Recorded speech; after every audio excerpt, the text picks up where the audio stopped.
Shalom à tous, Baruch Hashem. On reprend le jardin de la paix et on va terminer, si Dieu veut, le 6e chapitre aujourd'hui.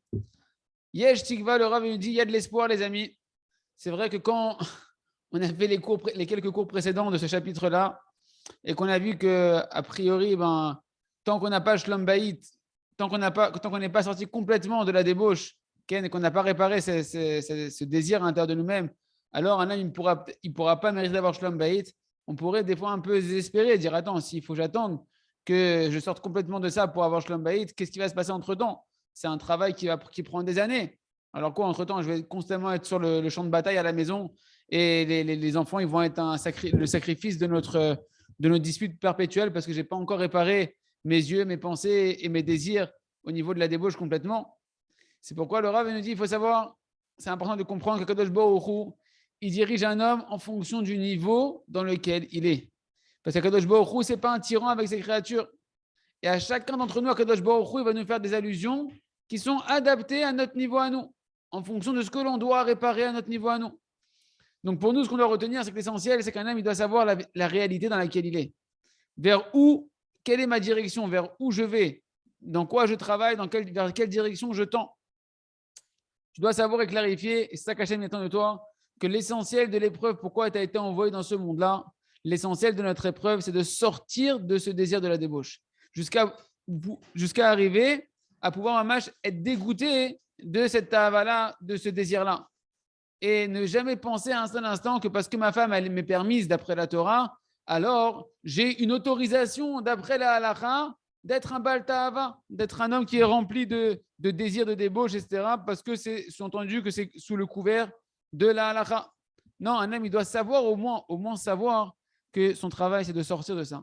Et de prier tous les jours pour préserver ses yeux, que ce soit en dehors de la maison et même dans la maison, d'accord? Et qu'un homme, il doit savoir qu'à chaque fois que je suis tombé, à chaque fois que j'ai eu un mauvais désir, etc., savoir que je dois faire teshuva. Sinon, si je ne fais pas teshuva sur ça, ça va me détruire ma maison, ça va détruire mon shlom bayit, ça va me détruire toute ma vie. Cette débauche-là, elle détruit le shlom bayit, la vie d'un homme en général. Et donc, savoir qu'un homme, il doit prier sur ça pour préserver ses yeux et dans sa maison et en dehors de la maison.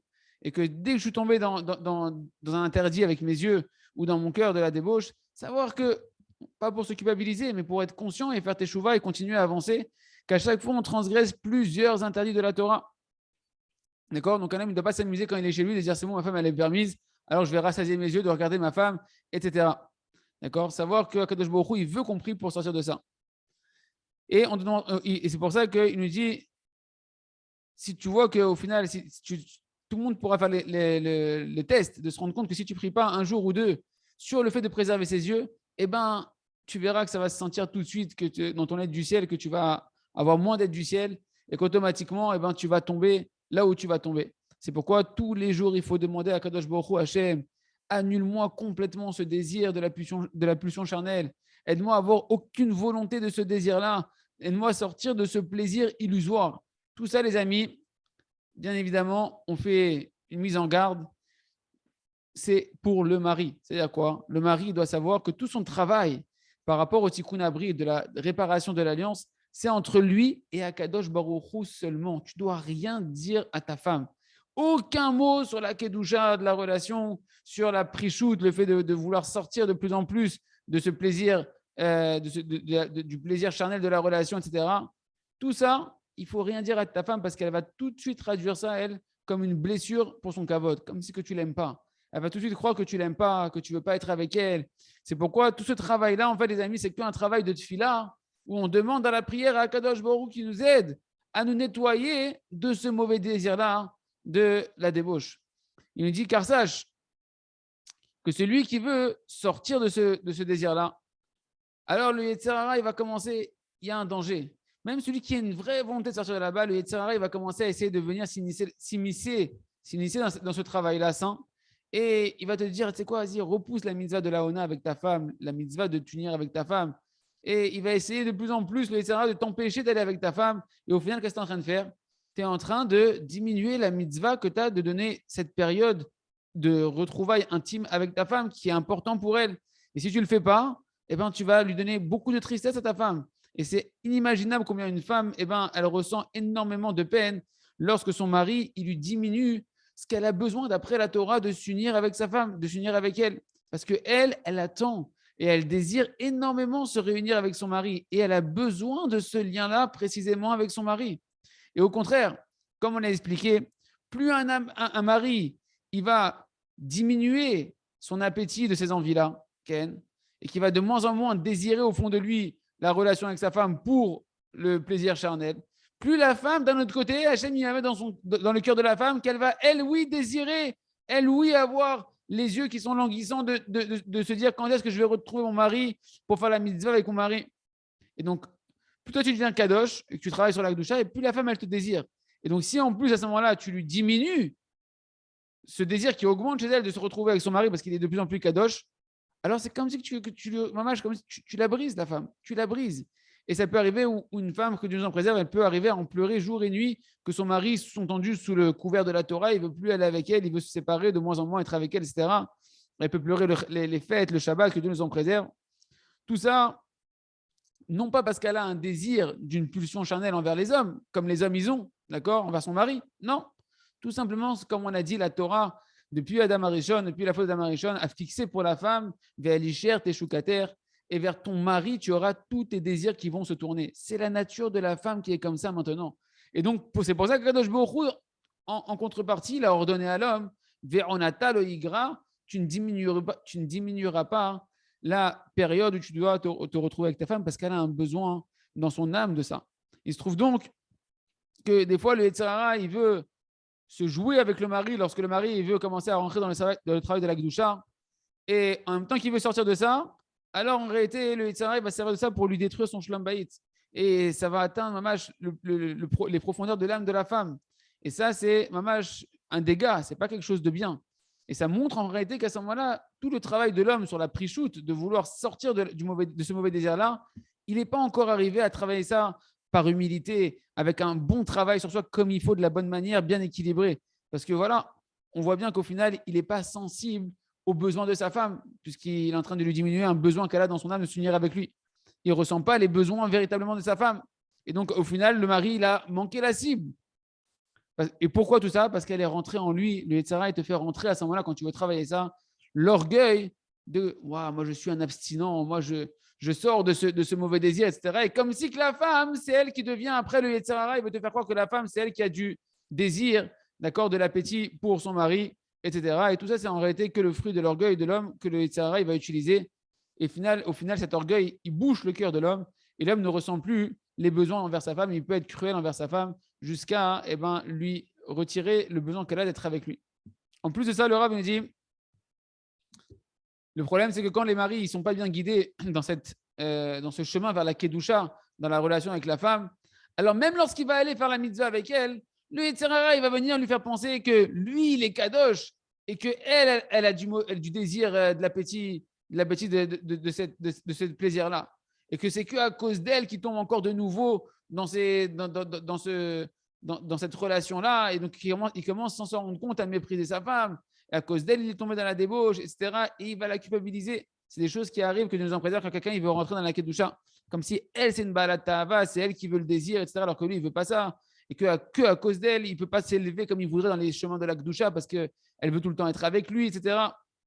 J'ai rencontré quelqu'un une fois, un jour, au mikvé, comme ça, qui m'a dit, ma femme, oh là là, je ne connaissais même pas le bonhomme. Ma femme, elle veut tout le temps être avec moi, j'en peux plus, etc. Et c'est un peu ce schéma-là, d'accord? Parce que lui, sous-entendu, il veut être farouche, il veut être abstinent, etc. Et au final, il ne se rend pas compte qu'il est en train de faire que sa femme, elle va se culpabiliser, elle va s'en vouloir, et elle ne sait plus quoi faire d'elle-même. Parce qu'au final, comme on a dit encore une fois, c'est sa nature. Hachem, il a mis dans sa nature qu'elle désire aller avec son mari quand le mari il est kadosh. Et elle n'a pas les moyens de sortir, de se défaire de ce désir qui s'éveille en elle, qui est naturel et qui est sain dans la femme pour son mari. Et elle n'a pas de travail, elle, la femme, de sortir de ça. Au contraire, elle a une mitzvah de se faire belle devant son mari, comme c'est marqué dans le Shulchan Aruch. Et d'un autre côté, elle se dit, ok, peut-être je ne suis pas normal, mon mari, il ne veut pas aller avec moi, il veut être kadosh, je ne sais pas pourquoi j'ai ça, etc. Et du coup, ça la met dans un conflit à la femme terrible, jusqu'à ce qu'au final, elle peut rentrer dans une dépression, etc. Il se trouve donc que déjà, avant d'être avec elle, le mari, le Yetzer Hara, il va servir de ça pour lui faire de la peine, parce qu'il ne veut pas tellement être avec elle, etc. Et en plus de ça, une fois qu'il va être avec elle, après, il est en train de la culpabiliser sur des culpabilisations qui sont injustes. Et donc, elle n'a pas les capacités, la femme, de pouvoir surmonter ce genre d'épreuve-là. Et il dit encore un autre Yitzhara qu'il faut faire attention dans la Kedusha, quand quelqu'un il veut avancer dans la Kedusha, c'est que l'homme il va penser que l'homme il va demander à la femme, tu sais quoi chérie, peut-être t'as pas envie, peut-être c'est pas, on n'est pas obligé de faire la mitzvah, peut-être qu'est-ce que tu en penses chérie, est-ce que tu me pardonnes, parce que c'est marqué dans la que si la femme elle pardonne, alors qu'Elou, on peut ne pas faire la mitzvah de retrouver sa femme. Alors le Yitzhara il va rentrer dans le mari de demander à la femme si elle peut lui pardonner. Mais il ne se rend pas compte que le fait même de demander une chose pareille à sa femme, il est en train, mamache, de l'attrister, il est en train de lui faire de la peine. Parce que pour elle, quand le mari demande de se séparer d'elle, c'est qu'il ne l'aime pas, c'est qu'il ne la veut pas, c'est qu'il y a quelque chose qui ne va pas chez elle. Et de nouveau, cette souffrance que la femme elle a, comprenez bien, ce n'est pas parce qu'elle a un désir, un appétit au sens bas du terme de vouloir aller avec son mari. Non, c'est parce qu'elle a un besoin dans son âme de retrouver son mari. Et que le mari il se réunisse avec elle. Comme ça, Kadosh Baruch Hu, il a créé sa nature dans la création de la femme, qu'elle a besoin de cette union entre l'homme et la femme, parce qu'il y a des réparations spirituelles qui dépendent de cette union-là. Et la femme, c'est pour ça qu'Hachem, il active à l'intérieur d'elle cette nature de vouloir aller avec son mari. Et les réparations spirituelles, elles se font dans le ciel, précisément de cette union au moment de la Hona, quand on fait la mitzvah de la Hona. Comme Rabbeinu Akadosh, de l'écouter Moharan Tignana, il explique dans l'enseignement numéro 32, on va voir justement les mots de Rabbeinu Akadosh de l'enseignement 32, c'est l'ève, c'est le cœur, d'accord? Donc d'avoir du cœur pour sa femme, même dans la relation. Et il nous dit Rabbi Nachman comme ça, sache qu'il y a une union d'en bas et une union d'en haut. L'union d'en bas, c'est la mitzvah d'aller avec sa femme kipshuto, d'avoir une relation, la mitzvah de la Hona, de s'unir avec sa femme dans ce monde-là, qui peut être faite dans une grande cache-route, c'est-à-dire de manière très propre, de manière très cachée comme il faut, avec beaucoup de kedusha et de pureté. Tellement ça peut être bien fait, jusqu'à ce que l'union d'en haut, c'est une autre union qui dépend de l'union d'en bas de la relation, elle va dépendre en fait de l'union d'en bas de la relation qu'il y a dans le couple au moment de l'union. Que lorsque le couple, c'est-à-dire que l'homme et la femme, ils sont kshérim, ils sont comme il faut, d'accord, tellement kshérim, que elle, chez Ikshera Meod, et que la femme à l'intérieur d'elle et du mari, il n'y a pas du tout de défaut dans leur manière dont ils vont s'unir, et que lui aussi, il est très cachère, elle est cachère, et lui, il est cachère dans la relation, et que leur union, elle est bekashrut et bekdusha, qui se fait dans la sainteté et conformément à la halacha, tellement bien, jusqu'à ce qu'il nous dit, Rabbi Nachman, que l'union dans les mondes d'en haut, elle dépend de cette union qui est entre l'homme et la femme en bas, quand elle est bien faite. Parce que comme c'est marqué dans ma Sota, page 17, lorsque l'homme et la femme, ils sont méritants, la shrina, elle est parmi eux. La présence divine, elle est parmi eux. Parce que dans l'homme, Ish, il y a le Yud. Dans Isha, il y a le He. C'est les mêmes mots, c'est Esh, et tu rajoutes le Yud et le He. Et donc, le Yud et le He, quand l'homme et la femme, ils vont s'unir correctement, ils vont s'unir. Et c'est ce qu'on appelle l'union d'en haut. Le Yud et le He qui se réunissent, ce sont des unions qui se passent dans les mondes spirituels d'en haut. Et donc, c'est ça qu'on a dit, que l'union d'en bas, il nous dit Rabbi Nachman, elle est très, très, très précieuse. Et c'est pour ça qu'elle doit être faite Bigdusha ou Taora, parce que dans ce monde-là, ce qu'elle est en train de faire, l'union d'en bas, elle éveille l'union d'en haut, dans les mondes d'en haut. Si c'est fait Bigdusha, il y a fait, mais ça, c'est la fin de citation du l'écouter Moran. Donc, on voit qu'il y a un besoin de cette union-là entre l'homme et la femme. Simplement, il doit être fait Bigdusha ou Tahara dans la cache-route. C'est pourquoi un homme, il doit savoir la mitzvah de Ona qu'il a envers sa femme, de s'unir avec sa femme, c'est interdit pour lui de diminuer ce que la Torah lui a imposé de faire. C'est-à-dire qu'il y a des moments fixes que la halakha va fixer, comme par exemple, c'est marqué dans le Shulchan Aruch là-bas, qu'un Talmid Chacham, quelqu'un qui étudie toute la journée, lui, sa Ona, son obligation, c'est d'aller avec sa femme de Shabbat en Shabbat, vendredi soir en vendredi soir. Quelqu'un qui travaille, chacun il aura des fréquences qui sont différentes. Je vous renvoie au Shulchan Aruch. Donc d'un côté, je ne dois pas diminuer cette période qui m'est imposée d'aller avec ma femme. À chaque fois que la femme, elle désire aller avec son mari, c'est aussi une mitzvah d'aller avec elle. D'un autre côté, j'ai un travail de diminuer ce désir-là. D'accord? Et ça, je dois le faire seulement, je ne dois pas forcer les choses concrètement dans la vie de tous les jours. Je dois le faire simplement dans la tfila. Dans la tfila, et je ne dois rien parler à ma femme de ça. C'est seulement entre moi et Akadosh Baruch Hu, dans mon étude de la Torah et dans ma idée des doutes, dans mes conversations, dans mon épanchement de mon âme envers Akadosh Baruch Hu, où là-bas, je vais parler de ça. Mais à ma femme, je ne dis rien que je travaille là-dessus. Parce que je ne veux pas qu'elle ressente rien à ce propos-là. Parce que comme on l'a dit encore une fois, pour elle, ça veut dire qu'il ne la veut pas, qu'il ne l'aime pas, etc. Et donc, on doit faire attention qu'au contraire, la femme, on doit lui donner le sentiment que oui, j'ai envie d'être avec toi, oui, je suis heureux d'accomplir cette mitzvah-là. Un homme, il doit sentir cette joie-là de la mitzvah, d'accomplir la mitzvah. Il dit, le Rav, et beaucoup de gens qui veulent s'élever dans la Kedusha, ils se trompent à ce propos-là. Ils veulent être kadosh, et donc, ils vont d'après leur propre force, d'accord, comme si ça dépendait d'eux-mêmes de devenir kadosh. C'est, j'ai décidé maintenant, je veux devenir kadosh, etc. Et au final, on se rend compte que c'est des gens qui perdent leur joie de vivre. Ils ont plus ils sont plus dans la communauté avec les gens de leur entourage. La manière naturelle de se comporter avec leur entourage, elle est entachée de ça. Ils se renferment sur eux-mêmes, etc. Pourquoi? Parce que cette kedusha qu'ils veulent atteindre, elle ne vient pas d'Hachem. La kedusha, normalement, elle vient d'Hachem, mais eux, ils veulent la prendre par leur propre force. La kedusha, elle doit venir d'Hachem aussi, comme toutes les choses. C'est pourquoi un homme qui veut s'élever, eh ben, il doit multiplier les prières et se ceindre de beaucoup de patience, savoir attendre dans la prière que Kadosh Baruch Hu, il nous monte lui-même de niveau en niveau dans la kedusha. D'accord? Et attention, et donc faire attention grâce à ça que la kedusha dans laquelle je veux m'élever ne va pas détruire ma joie et mon lien avec mon entourage, et essentiellement avec mon entourage très proche de ma maison et avec ma femme, qui plus est, parce que celui qui est kadosh, au contraire, un homme véritablement kadosh, c'est un homme qui est de plus en plus joyeux. Comme on voit chez les tzadikim, kdoshim, tmimim, qu'ils sont mamash tout le temps dans la joie. C'est pourquoi c'est interdit pour un homme d'aborder la notion d'accomplir cette mitzvah-là en étant triste, en étant angoissé, en étant dans la pression, etc. Parce que sa femme, elle va le sentir et ça va lui mettre de la tristesse. Et la mitzvah de la Hona, elle n'est pas différente d'une autre mitzvah que tu dois accomplir, Bessimcha. Tous les commandements, tu dois les accomplir dans la joie. Et c'est sûr que même cette mitzvah-là, de l'union avec ta femme, tu dois l'accomplir dans la joie avec ta femme, de manière naturelle. Encore une fois, dans la prière, tu peux crier à Hachem. Mais quand tu es avec ta femme, tu es naturel. Tu es dans la joie. Tu es dans la joie de l'accomplissement de la mitzvah. Comme on a dit encore une fois, la kedusha, la sainteté et la pureté, ça ne signifie pas être déprimé et être austère. Pas du tout. La kedusha, ça signifie quoi? C'est qu'un homme, il doit mériter de clarifier et de réparer la force de l'imaginaire, de l'illusion qu'il y a dans les plaisirs de la chair, dans les plaisirs matériels. Et donc, ça veut dire qu'un homme qui est kadosh, c'est surtout un homme qui va prier et multiplier les prières auprès d'Hachem pour qu'il lui annule complètement ce désir-là, les gamrer, tout ce désir de l'union. Et alors, Pachout, il pourra ensuite vivre naturellement avec sa femme parce que la multiplication des prières qu'il va faire, eh ben, va faire qu'au fur et à mesure, il va de moins en moins sentir le plaisir de cette chose-là. Et il pourra même, il nous dit, le Rav, au nom de Rabbi Nachman, même ressentir des souffrances de cette union-là. Au contraire, celui qui arrive à un niveau, à un moment donné, qui annule ce mauvais désir, alors celui-là, c'est une personne qui va avoir de la patience, qui va pouvoir parler avec sa femme, qui ne se précipite pas de faire cette relation-là avec sa femme, qui prend le temps qu'il faut pour être avec sa femme. Et le Rav me dit, c'est pourquoi le travail d'annuler cette tahava-là, ce désir-là, on doit le travailler tout en accomplissant cette mitzvah comme il faut et demander à Kadosh Baruch Hu Hashem, aide-moi à ne pas sentir de plaisir de ça au niveau matériel. Moi, je veux un plaisir de la mitzvah, un plaisir d'être proche de toi, Kadosh Baruch Hu, mais pas un plaisir bestial.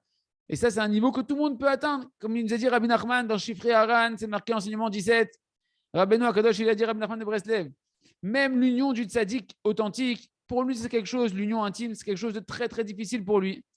Et parce que, d'une part, pas parce qu'il a du plaisir ou du désir, non seulement il n'a pas de désir du tout, mais au contraire, il ressent des souffrances véritablement comme un enfant à qui on ferait la brit mila. Les mêmes souffrances et même pire encore, il nous dit, le tzaddik, il ressent au moment où il s'unit avec sa femme. Et ça, c'est parce qu'il a réparé l'imagination qu'on croit qu'il y a un plaisir là-bas. Et il dit, c'est pire qu'un enfant, parce qu'un bébé, lui, il n'a pas de date, il n'a pas de conscience. Donc, ces souffrances-là, elles sont pas conséquentes. Mais le tzaddik, lui, il a déjà toute sa conscience. Ces souffrances, elles sont énormes quand il s'unit dans l'union intime au niveau du plaisir charnel. Pour lui, c'est une souffrance terrible, pire qu'un bébé. Et il continue, Rabbi Nathan, de nous dire, et ça, pour Rabbi Nachman, c'était quelque chose de pachout, c'était quelque chose d'évident et de simple. Et il a dit que tout homme, et c'est là où ça nous indique un chemin pour nous, tout homme peut mériter d'atteindre ce niveau-là.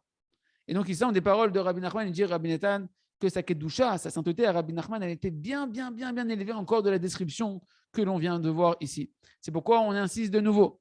Tout le sujet d'annuler ce mauvais désir, ce plaisir charnel, c'est un travail intime que je fais moi avec Kadosh Baruch Hu dans mon travail personnel, dans mes prières. Et savoir que le problème de la débauche, il est que chez l'homme. Le seul qui a un désir malsain de cette relation, c'est l'homme. Et lui doit créer beaucoup vers un Kadosh Baruch Hu et ne culpabiliser personne, ni soi-même de sa situation. Et à plus forte raison de ne pas faire de la peine à sa femme de ça. Et d'un autre côté, il ne faut pas être affolé. Savoir que ça prend du temps. être heureux de son travail, être heureux de son niveau, être heureux de sa relation avec sa femme, et que ça prend du temps avant qu'on sorte de cette tava-là, ça peut prendre des années, et qu'on continue à être dans la joie tout en s'efforçant d'avancer dans la Gdusha en fonction de son niveau à lui, sans forcer les choses et sans tristesse ni culpabilité. Et lorsqu'une personne il comprendra clairement quel est son travail et qui va le faire, alors dans le ciel, eh ben, on verra que tu fais ce que tu as à faire. Donc il n'y aura plus d'accusations sur toi. Même si tu n'es pas Moshe Rabbeinu, même si tu n'es pas Rabbi Nachman de Breslev dans ta Kedusha, dans ta relation, puisque tu fais du mieux que tu peux pour sortir de cette tahava, c'est-à-dire quoi? Que tu pries dessus, tu étudies le sujet et que tu t'efforces d'avancer, etc., alors il n'y aura plus de souffrances qui vont s'abattre sur toi et ta maison dans ton Shalom Bayit. Et tu pourras monter de niveau en niveau jusqu'à atteindre la Kedusha parfaitement et tu auras tout le bonheur dans ce monde-là et dans le monde futur. Pourquoi? Parce qu'une personne qui travaille, la Shmirat Abrit, qui travaille de préserver son alliance et de se sanctifier, eh ben, il devient la source de toutes les bénédictions. Le fait de préserver son alliance sainte, c'est la porte, c'est exactement le synonyme d'ouvrir les portes du ciel, dans lesquelles vont tomber sur la personne toutes les brachot. C'est pourquoi nos sages de mort bénis, ils appellent la Shmirat Abrit, la préservation de l'alliance, le fait de s'éloigner de toutes les pulsions charnelles et de la débauche, la Shmirat Hayesod, la préservation du fondement. Pourquoi? Et tout l'endommagement du Brit, c'est l'endommagement du fondement, du pilier ou du fondement, pour nous enseigner que tout le sujet de la Shmirat Abrit et ce travail-là de la Kedusha, c'est le fondement de toute chose de ce monde-là. Et c'est ça la porte de toute la réussite et de tous les niveaux qu'un homme il veut atteindre Bat Hashem, Yeraton, que chacun il puisse étudier le jardin de la pureté, que je vous ai montré à plusieurs reprises, qui est un livre qui traite que de comment préserver ses yeux, comment sortir de cette tahava, chacun à son niveau, les athlètes, et qu'on puisse ainsi avoir Shalom Bayit avec notre femme. Encore une fois, il suffit de travailler, il suffit de prendre le travail en main, il ne suffit pas d'être arrivé au résultat. Ce qu'Hachem il veut, c'est le travail. Ce qu'Akadosh Baruch Hu, il veut, c'est qu'on monte à Akadosh Baruch Hu tous les jours, qu'on fait teshuva sur nos yeux, sur nos pensées, qu'on prie sur ça, qu'on étudie sur ça. Automatiquement, on aura Shalom Bayit avec notre femme. On attirera toutes les brachot sur nous-mêmes, Hachem. Merci, Shizke les Kolze. Chazak, Venitrazé.